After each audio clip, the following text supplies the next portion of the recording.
Hello all, welcome to my channel. Continuing with our study of antibiotics, today we will be learning about four different cell wall synthesis inhibitors which are commonly used as chemotherapeutic agents. Before we start with each of these antibiotics, please like, share and subscribe to my channel if you find the content useful. The first cell wall synthesis inhibitor that we will be discussing about is the wonder drug penicillin.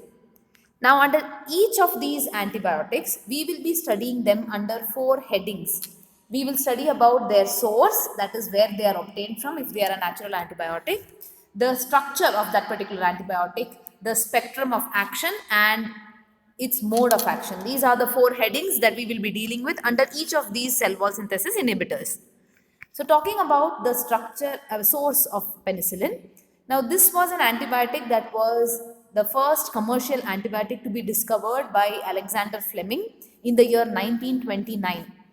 And Sir Fleming has discovered it by serendipity when he was doing an experiment with other bacterial strains. This organism was discovered by chance or by accident, and he realized that the organism which was preventing or inhibiting the growth of the bacteria is a fungus named as Penicillium notatum. So, this is the organism which is acting as the source for penicillin. Further down, though he was only able to identify that there is such an antimicrobial substance, further there were other scientists who worked on the commercial production of this antibiotic. So they purified this antibiotic from penicillium and produced it on a massive scale, which was then used for the control of bacterial infections, especially staphylococcal and pneumococcal infections during World War II.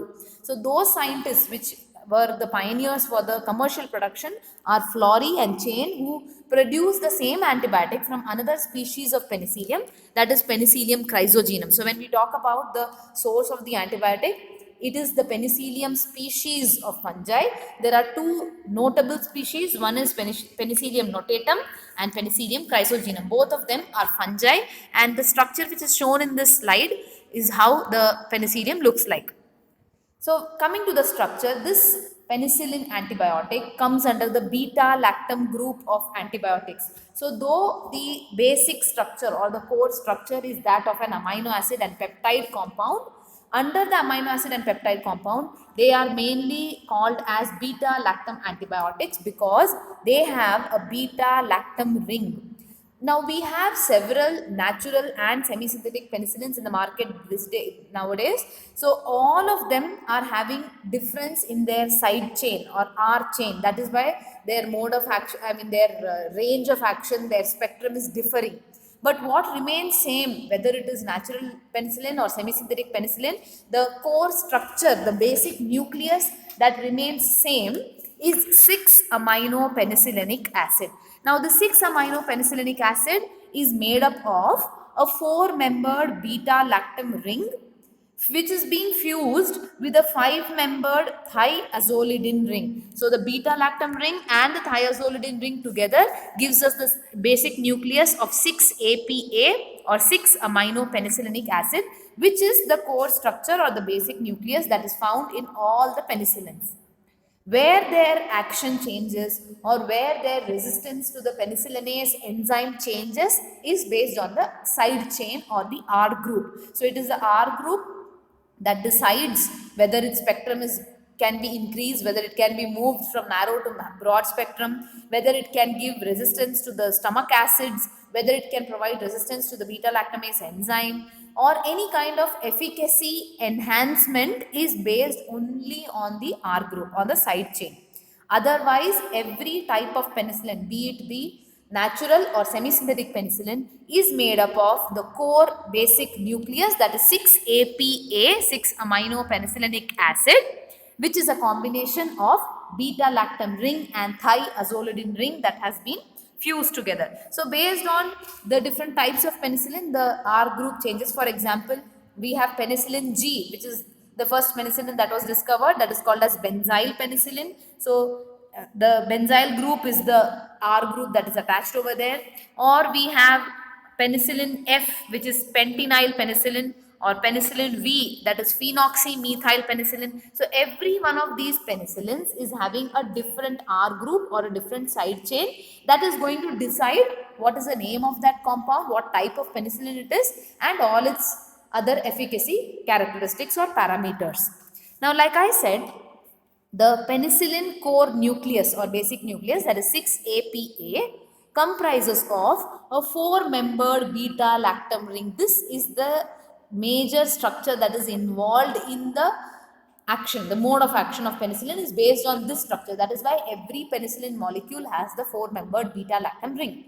And this ring has been fused with a 5-membered thiazolidine ring. When we say thiazo, please remember thio or thi is a prefix that is given for sulfur compounds, and azo is a prefix that is given for nitrogenous compounds. So we have a thiazolidine ring, which is a 5-membered ring that is fused with the 4-membered beta-lactam ring.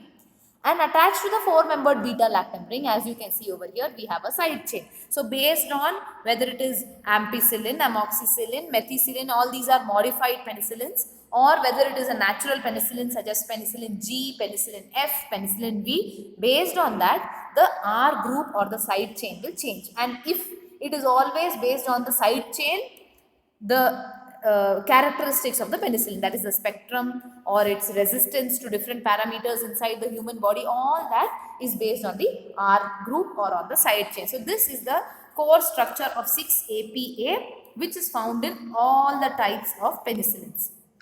Now, coming to the spectrum. So like I said, there are natural and semi-synthetic penicillins. Natural penicillins, like I mentioned, are different types like G, V and F. All the natural penicillins or all the penicillins which are derived from the microorganisms are narrow spectrum antibiotics, which means they are able to attack only a group of organisms. More specifically, they are able to attack only gram-positive bacteria, that too cocci. Gram-positive cocci or spherical bacteria is what they attack. Semi-synthetic penicillins such as ampicillin, methicillin, amoxicillin, piperacillin, there are many more, carbanicillin, they have a range of action. Some of them are broad spectrum, some of them continue to be narrow spectrum, but the range will vary. But when you are asked about, in general, when you are asked about the antibiotic spectrum or antimicrobial spectrum of penicillin, they are narrow spectrum antibiotics. Only if they are modified, then their spectrum can be varied. So where do they act in a bacterial cell? When I said that they are acting upon a gram-positive bacteria, where exactly do they act in the gram-positive bacteria? Now, they are affecting the cell wall synthesis. Like I told you, today's video is mainly focusing on all the cell wall synthesis inhibitors. So they are affecting the cell wall synthesis. But in the cell wall synthesis, which step do they block, or which part of the cell wall synthesis do they go and inhibit is what we will be studying now. So the beta-lactam ring, like I said, is the core essential component for activity of the penicillin. Now, this penicillin molecule inhibits the transpeptidase enzyme. Transpeptidase is an enzyme that is found in the bacterial cells, which catalyzes the transpeptidation reaction between the NAM side chains of different peptidoglycan chains. So we have various peptidoglycan chains which are basically polymers of NAM and NAG, and attached to every NAM, that is N-acetylmuramic acid, attached to every NAM molecule there is a peptide chain. So what is shown in green over here is the peptide chain. Now there are different peptidoglycan chains that are prepared, and these peptidoglycan chains have to be cross-linked so that it results in a rigid, strong cell wall. For the cross-linking of the peptidoglycan chains, there is an interbridge or there is a cross-link that is being formed between the different peptide chains. So I have one peptidoglycan chain shown here, I have another peptidoglycan chain shown over here. As you can see, between both the NAM molecules are having a peptide chain that is hanging from there. Now these peptide chains are being bound together or being cross-linked together by the enzyme transpeptidase. What penicillin does over here is it blocks this enzyme. So the transpeptidase enzyme has been shown in green. The penicillin molecule goes and binds to the transpeptidase enzyme. Now when it does that, there is no cross link that is being formed. Even though the transpeptidase enzyme is there, even though the NAM, NAG, everything is ready, ATP is there, there is lack of cross linking, or there is lack of the peptide cross link. Glycine interbridge is not formed because the transpeptidase enzyme is being blocked. So the enzyme which is required for that process is being blocked by penicillin. And when the enzyme gets blocked, the resulting cell wall which is being formed after penicillin has been administered, the resulting cell wall that is being formed is weak because there is no cross link. We just have several peptidoglycan chains that are present outside, but they are not linked with each other. There is no cross linking, there is no interbridge. So the cell wall which is being formed is weak, and that cannot protect the bacteria. Even when there is a little amount of pressure or a change in the solution in which the bacteria is growing, immediately the cell wall is unable to protect the bacteria. There is osmosis and death of the cell. So that is how penicillin is working on bacteria. It is binding to the transpeptidase enzyme that is important for the transpeptidation reaction or formation of cross-link in the bacterial cell wall. Now, because these transpeptidase enzymes are binding to penicillin, we call them as PBPs, or penicillin binding proteins. So, they bind to the penicillin or any other beta-lactam group. That is why they are called as PBPs. So, the penicillin binds to the PBP, that is the transpeptidase enzyme, and thus inhibits the cross-linking, resulting in a weak cell wall. This is how penicillin's mode of action is described. We move on to the next antibiotic, that is cephalosporin, which is also a beta-lactam antibiotic. So it is very similar to the penicillin that we have just learnt. And the headings under which we will be studying about cephalosporin are also similar. That is, we will first know the source of cephalosporin, then move on to the structure, its spectrum, and finally the mode of action. Now, the source of cephalosporin is another fungus named Cephalosporium acrimonium. Cephalosporium acrimonium is now been renamed as Acrimonium genus. The genus itself has been given as Acrimonium. But when it was discovered in the year 1945, this is a marine fungus, at that time it was denoted as Cephalosporium acrimonium, and hence the name of the antibiotic is cephalosporin. This too is a beta-lactam antibiotic, so the structure is quite similar to penicillin. We do have the 4-membered beta-lactam ring, but instead of the thiazolidine ring, here cephalosporin is made up of a 6-membered dihydrothiazine ring. So we have beta-lactam ring fused with a 6-membered dihydrothiazine ring to form a basic nucleus of 7-aminocephalosporanic acid. This 7-aminocephalosporanic acid is the basic nucleus which is found in all the cephalosporins. We have modified the cephalosporins. We have first generation, second generation, third generation cephalosporins to increase their antibiotic spectrum. In all of these cephalosporins, the core structure remains the same. That is 7-aminocephalosporanic acid. What is it made up of? It is made up of a 4-membered beta-lactam ring which is fused with a 6-membered dihydrothiazine ring. The spectrum of this antibiotic is broad in nature. That means it is able to affect both gram-positive and several gram-negative bacteria. So even though the mode of action is similar to that of penicillin, due to the R group and due to its basic nucleus being different, it is able to penetrate even gram-negative bacteria. So it is a broad-spectrum antibiotic which is effective against gram-positive and gram-negative bacteria. And the mode of action is exactly same as penicillin. That is, it binds to the penicillin binding proteins or the transpeptidase enzyme. When it binds to the transpeptidase enzyme, there is no cross-linking being formed, or there is no cross-link glycine interbridge being formed between the different peptidoglycan chains, which results in a weak cell wall and thus leads to death of the bacterial cell. So the procedure or the mode of action is exactly the same. It's just that these cephalosporins are more resistant to enzymes that break down the beta-lactam ring. So now our microorganisms are also very smart. They produce many enzymes, and these enzymes can break down the beta-lactam ring structure. So the reason cephalosporin is broad spectrum is, one, due to the R group, and two, the resistance it has against these penicillinase enzyme is what makes it a broad spectrum antibiotic in comparison to penicillin. So we have done two antibiotics which are cell wall synthesis inhibitors. Both of them have the same exact same mode of action, that is they inhibit the transpeptidase enzyme. Let us see the third antibiotic, which is a cell wall synthesis inhibitor, a very important cell wall synthesis inhibitor at that. That is bacitracin. Now, bacitracin is an antibiotic which we will be studying under the same headings, that is the source, structure, spectrum, and mode of action. So, moving on to the first one, that is the source. Now, this antibiotic has been isolated from a bacterium, that is Bacillus subtilis var. Tracy because it was first isolated in the year 1943 from the knee scrape of a girl whose name was Margaret Tracy. So, in her wound, they found this bacterium, and that is why the name of the bacterium is Bacillus subtilis var. Tracy. And from there, they have found out that it produces certain chemicals or antibiotics which are inhibitory to other organisms, or basically they discovered the antibiotic bacitracin.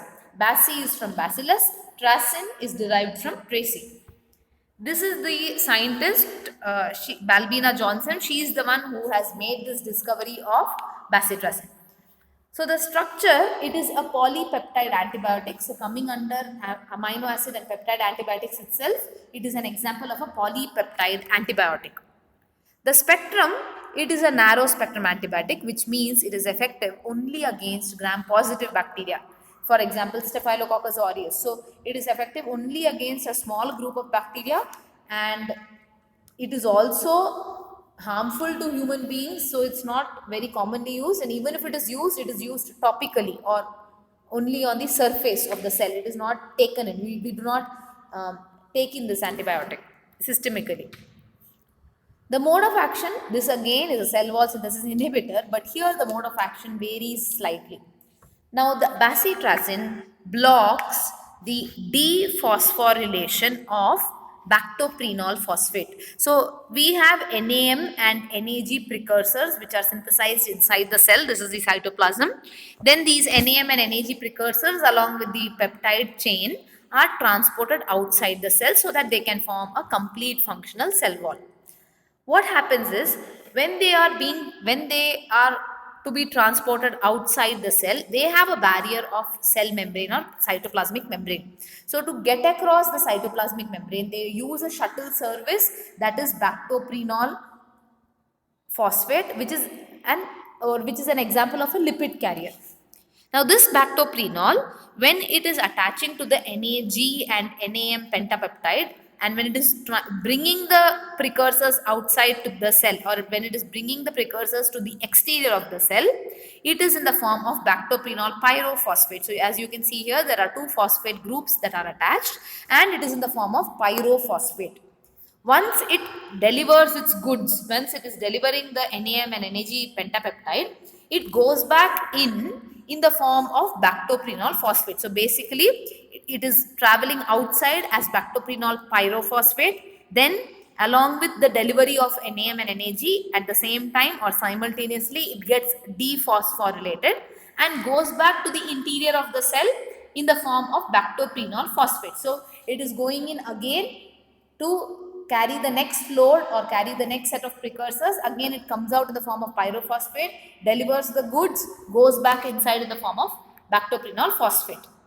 This dephosphorylation step is being blocked by the bacitracin. So even though the bactoprenol phosphate is able to bring the precursors to the exterior of the cell, because the dephosphorylation has been blocked, it cannot return back inside. And when it cannot return back inside, there are no more lipid carriers to carry the precursors to the exterior, and that is why the cell wall synthesis is being blocked.